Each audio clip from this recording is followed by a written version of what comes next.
اللهم صل وسلم وبارك على سيدنا محمد عليه افضل الصلاه والسلام. ازيكم يا حبايبي؟ عاملين ايه؟ يا رب تكونوا بخير. النهارده ان شاء الله هنقدم لكم انا وماما بناء على طلباتكم طريقه عمل الهمبرجر. ونبتدي نقول المقادير ونقول بسم الله. معانا نص كيلو من اللحمه المفرومه الجملي، وانت لو حابه تعملي باي نوع لحمه ممكن. معلقه من الطحينه، بصلايه مبشوره، بياض بيضه، معلقتين بصمات مطحون، والتوابل ملح وبهارات وبصل بودر وثوم بودر فلفل اسود، وربع معلقه من القرفه والجنزبيل، وصويا صوص زيت اختياري هناخد منها معلقه واحده. ونبتدي نضيف المكونات ديت كلها مع اللحمه المفرومه. معانا معلقه الطحينه وبياض البيضه، معلقه من صويا الصوص، نقلبهم مع بعض.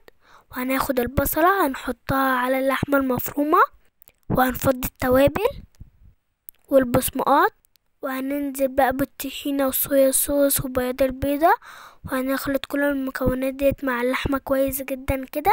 اللي بيها بايدك كويس لحد لما تكون بالشكل ده معانا.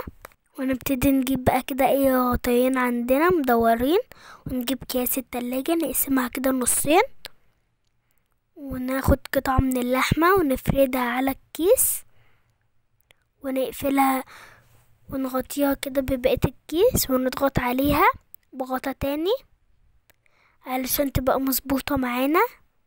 ونعمل بقى كل الكمية اللي معانا بالشكل ده، وبنسيبها في الكيس زي ما هي لو احنا مش هناكلها، ونحطها في الفريزر.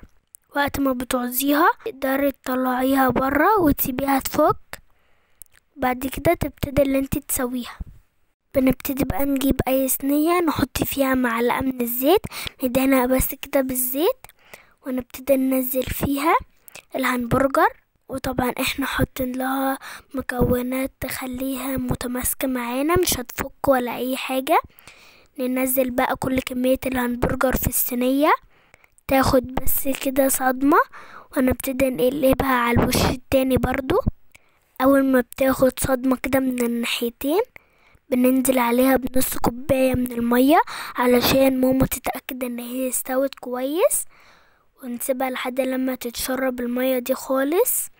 ولو انتي مش حابة تحطي المية ممكن اللي انتي تحمريها في الزيت على كده، يعني براحتك خالص. بس عشان نتأكد ان اللحمة استوت معانا كويس بنحط نص كوباية المية دي وبنغطيها ونسيبها لحد لما تتشرب المية دي خالص كده. بتكون مستوية معانا وطعمها بيكون حلو قوي، بتكون متحمرة بقى معانا بالشكل ده كده، وطعمها بيكون جميل قوي.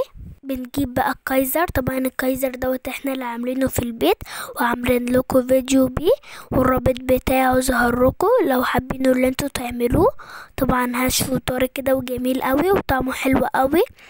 بنحط بقى عليه الطحينة، وكمان الطحينة احنا اللي عاملينها في البيت وعاملين لكم فيديو ليها، والرابط بتاعها برضو ظهر لكم لو حابين اللي انتوا تجربوها. بنجيب بقى بنحط كده على الكايزر طحينة او كاتشب ومايونيز زي ما تحبي، ولو حابة تحطي كابوتشا زي ما احنا ما عاملين، او تقطعي طماطم، يعني اي حاجة بتحبي اللي انت تحطيها كده على الهمبرجر تدي طعم حلو كده للساندوتش. بيكون طعمها جميل قوي بالطحينة كده والكاتشب والمايونيز. وحطينا بقى الكابوتشا والهمبرجر، وحابة تقدمي معاها اي حاجة كده ممكن. احنا هنا حمرنا بطاطس كده جنب السندوتشات. طبعا كده خلصنا السندوتشات بتاعتنا، شايفين شكلها جميل ازاي، وطبعا طعمها بيكون حلو قوي. ولو عجبكم الاكلة بتاعتنا النهاردة دعمونا باللايك واشتركوا في القناة، وقولوا لنا ايه رأيكم في الهمبرجر النهاردة، وبألف هنا وشفا عليكم.